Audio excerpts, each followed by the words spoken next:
You might be saying I'm rejected.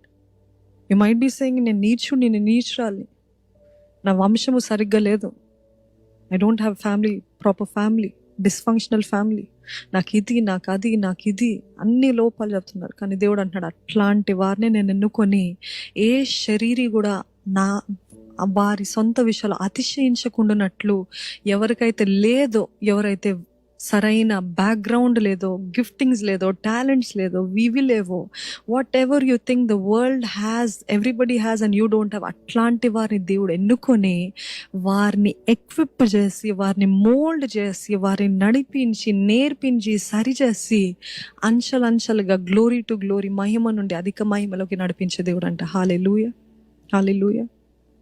తృణీకరించబడిన రాయి మూలకు తలరాయిగా, అది ఎవరి వల్ల? వాళ్ళ శక్తి కాదు, వాళ్ళ తలాంతులు కాదు, అది దేవుని మూలంగానే జరుగుతుంది. ఈరోజు తృణీకరించబడిన రాయి, తృణీకరించబడుతున్నారేమో, మీరున్న పరిస్థితుల్లో తృణీకరించబడిన స్థితిలో ఉన్నారేమో. కానీ అటువంటి వారిని దేవుడు ఏమంటాడంటే, come, I have chosen you, నువ్వు నా దగ్గరికి రా, నా చేతిలో నిన్ను అప్పజెప్పుకో, నేను ఏ రీతికి చేస్తాను చూడు, నేను ఏ రీతికి చేస్తాను చూడు. ఎవరెవరైతే తీర్పు తీరుస్తారో వారందరినీ సిగ్గుపరచడానికే వెర్రి వారిని, బలహీనుల్ని, జ్ఞానం లేని వారిని, తలాంతులు లేని వారిని తీసుకొని దేవుడు హెచ్చిస్తాడంట.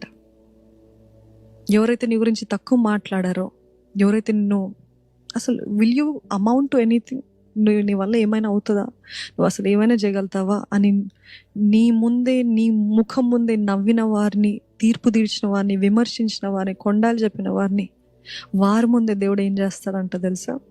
హెచ్చించి, to show that he is by your side, ఆయన మీ పక్షాన ఉన్నాడని చూపించడానికి, and to shock everybody who's talking about you, who has spoken bad about you, who has judged you wrongly, వాళ్ళందరూ